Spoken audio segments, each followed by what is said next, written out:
Assalomu alaykum hurmatli ko'ruvchilar. Sharq Turkiston ovozining kundalik xabarlarini ko'rishinglarni qarshi olamiz.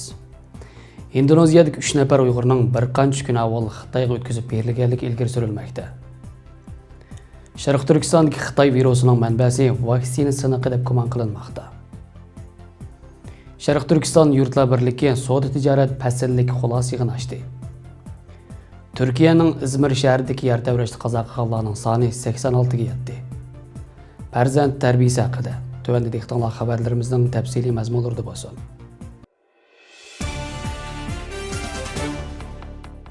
Erkin Asiya radiosining 30 oktyabrdagi xabarida Indoneziyada qamoq jazosi to'shib qo'yib berilgan 3 nafar Uyg'urning Amerika tashqi ishlar ministri Mike Pompeo Indoneziyaga kelishdan 2-3 kun burun Xitoyga o'tkazib berilganligi ilgari surilgan. Janubiy Xitoy etganlik pochtasi gazetining 30 oktyabr xabar qilishicha, ismini oshkorlashni xohlamagan bir Indoneziya bexatarlik amaldori 3 nafar Uyg'urning Mike Pompeo kelishdan 2-3 kun avval Xitoy hukumatining bir maxsus aeroplanida Xitoyga qaytarilganligini bildirgan.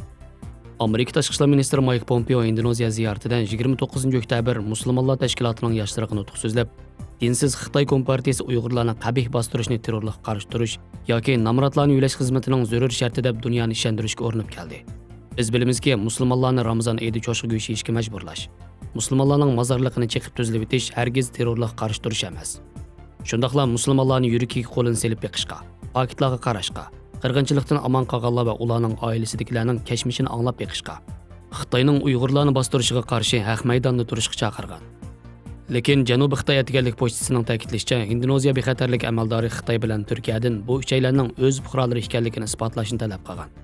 Faqat Xitoylar ularning hozirmi Sharq Turkistonda yashayotgan urug' tuqqanlarning DNA avrishkisi bilan ta'minlaganligini bildirib, ularning Xitoy fuqarosi ekanligi isbotlanganligi uchun Xitoyga qaytarilganligini ta'kidlagan. Kishilik huquqni kuzatish tashkiloti Indoneziya hukumatining bu qarorini rahimsizlik deb ayblab, mazkur tashkilotning Osiyo ishlari direktori Brent Adams Indoneziya hukumati Xitoy hukumatining Uyg'urlarga doim ziyonkashlik qiladiganligini biladi. Ular bu kishilarni ziyonkashlikka uchrashdan qo'g'dash mas'uliyatining o'rniga rahimsizlash qaror chiqadi degan. Xitoy virusi Sharq Turkistonning Qashqar rayonida tarqalgan bo'lib, davomli kengaymoqda. Chet el taratqullari Xitoyning doklatiga asosan yuqumning kelish manbasini iz qo'g'lab, uni majburiy kiyim-kechak zavodidan kelgan deb gumon qilib, Xitoy kompartiyasining Qashqardagi zavodda vaksinasini qilib qolganligi. Shundaqla Xitoy virus yuqumining Xitoy vaksinasini bilan zich munosabatli bo'lish mumkinligidan gumonlanganligini ko'rsatgan. 31 oktyabr kuni Xitoy Kommunistik partiyasi atalmish Xinjiang avtonom rayonlik hukumat yuqumlanish muxbirlarni kutib olish yig'inida 31 oktyabr kuni atigan soat 0 dan kech soat 6 gacha Qashqarda yana 61 kishining Xitoy virusi bilan yuqumlanganligi, ammo kasallik alomati yo'qligini e'lon qilgan. Yerlik doiralarning doklatiga qaraganda Qashqarda 222 kishi Xitoy virusi kasallik alomati yo'q yuqumlangan bo'lib, ularning hammasi Konishar noyisi va Aqto noyisidan bo'lib, ularning ichidan 51 kishi jazmlashtirilgan. Lekin Xitoy Kommunistik partiyasi Xitoy virusining kasallik ahvolini izchil yushirib kelganligi uchun yerlik yuqumlanishning haqiqiy soni yanada bir sir bo'lib kelmoqda. Aloqador tarmoqlarning ilgirki doklatiga qaraganda, Qashqarda tunji yuqumlangan kishi Konishar noyisi Jonmin Boziri Erikbesh yesining Shuchang kiyim-kechak zavodida ishlaydigan 17 yoshli qiz ishchi bo'lib, doklatga qaraganda bu qiz ishchi odatda kiyim-kechak zavodida turdi ekan.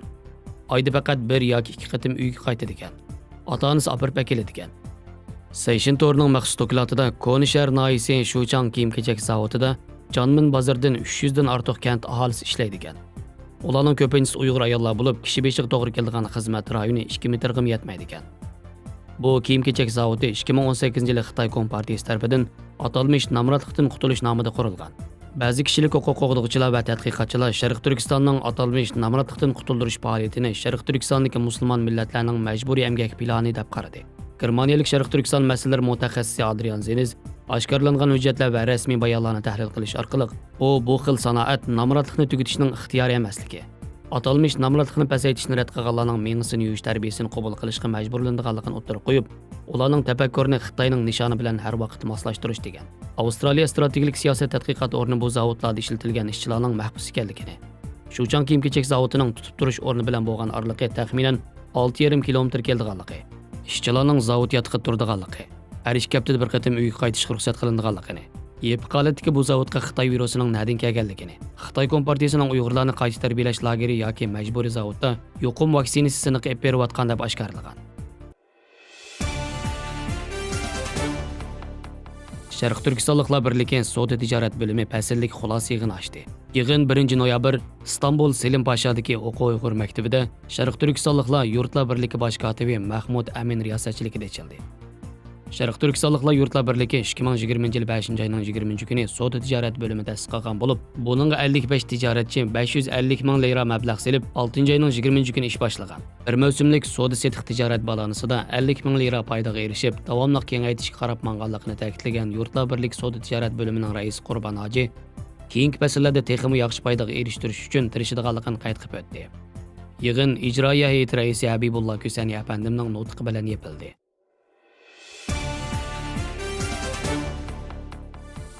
Türkiye Tabiiy Ofat va Jiddiy ishlar taqabul turish idorasi Izmirda yuz bergan yer tavrishda jinitdan ayrilganlar sonining 86 ga chiqqanligini, 962 kishining yaralanganligini e'lon qildi. 30 oktyabr Ankara vaqti 14:51 minut o'tganda Agi dengizida Izmirning Safarihisar noyisiga 17 kilometr keladigan dengiz tavalligida 16,54 kilometr cho'nqurlikda 6,6 bal yer tavrigan edi.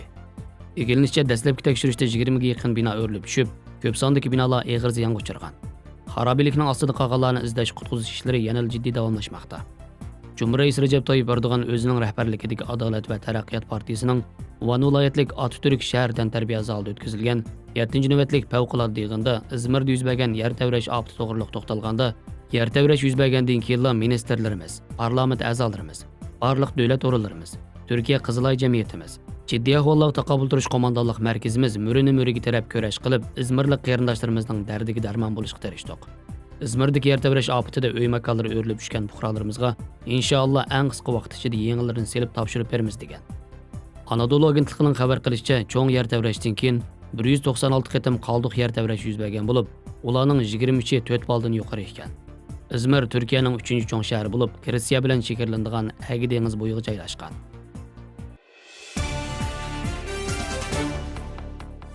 Kishilar doim dodi mehri taqqa o'xshaydi deyishidi. Dadining balaning o'sib yetilishi ko'rsatadigan ta'siri intayin cho'ng bo'lsa-mu, lekin doim hamroh bo'lolmaslik masalasi har vaqt muzokara qilinadi. 0 yoshdan 6 yoshgacha bo'lgan bolalarning oila tarbiya ahvoli to'g'risidagi tekshirish dokladida ko'rsatilishicha, bolalarga doim hamroh bo'lib o'zining dodilik muhabbatini ifodalab turadigan otalar 30% dan 40% kishi bo'ldi ekan. Shundaqla 10 otaning 6si bolalarga hamroh bo'lolmaydi ekan.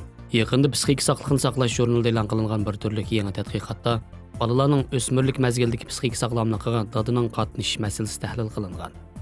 Dadining qatnashishi deganimiz dadining bolalarning psixik taraqqiyoti jarayonidagi tonishi, hissiyoti, harakat selinmasini ko'rsatadi. Bolalarning psixik sog'lomligini ilgari surishdagi muhim halqa hisoblanadi. Garchi ko'pincha dadilar dadi mehrining muhimligini bilsa-mu, ammo dadiga qaraganda ona bolalarga ko'proq hamroh bo'ladi. Buningdagi asosiy sabab 3 jihat ifodalandi. Birinchi, dadining engi. Ba'zi tekshirishlarda bayqilishicha, dadining bilim saviyasi qancha yuqori bo'lsa, aktiv xarakter aloyidaligiga ega bo'ldi ekan. Bundaq bo'lganda bolaga hamroh bo'lish darajasi shuncha yuqori bo'ldi ekan. Agar dadining dadi rolini e'tirof qilishi qancha yuqori bo'lsa, bola tarbiyasiga qatnashish darajasi mo texmi yuqori bo'ldi ekan. Bolaning holidan xabar olish, billa o'yin o'ynash harakati mo shuncha ko'p bo'ldi ekan. Ularning hammasi agar dada o'zi beqi salohiyatiga yaqin turib buningga ahamiyat bersa, uning ustiga bolaning holidan xabar olishdagi rolini o'zi tushunsa, ularning bolaga qarash tashabbuskorligi texmi kuchli bo'ldi ekan. Ikkinchi, er-xotinlik munosabati yaxshi bo'lmaslik. Tadqiqotda ko'rsatilishicha, onaning ideyasi qancha ochiq bo'lsa, dadining bolaning psixik sog'lomligiga qatnashish darajasi mo shuncha yuqori bo'ldi ekan. Kang qo'rsoq, inoq er-xotinlik munosabati dadining bolaga qarashiga foydali ekan.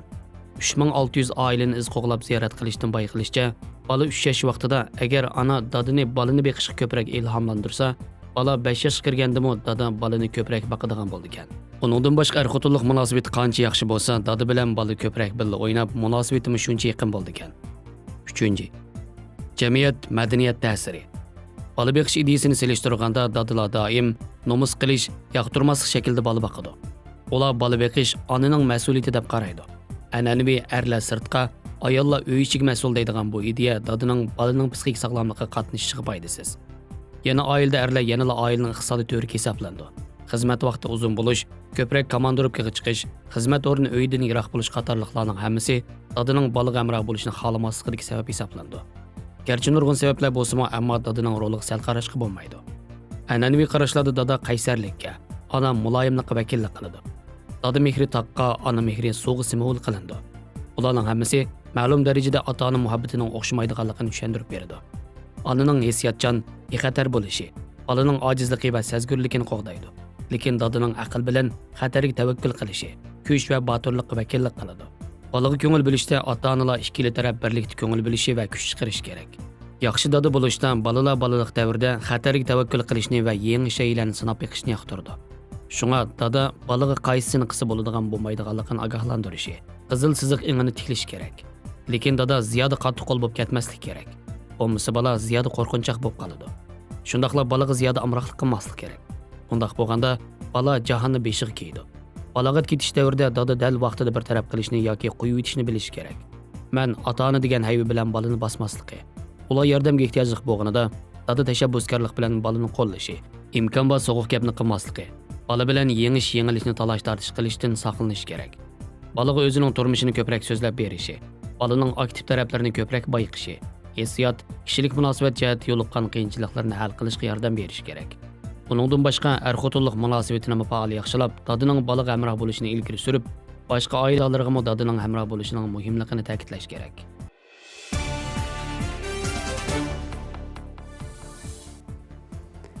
Xabarlarimizni ko'ringlar, rahmat. Ko'rishgacha omon bo'linglar. Xayr xo'sh, Allohga omonat.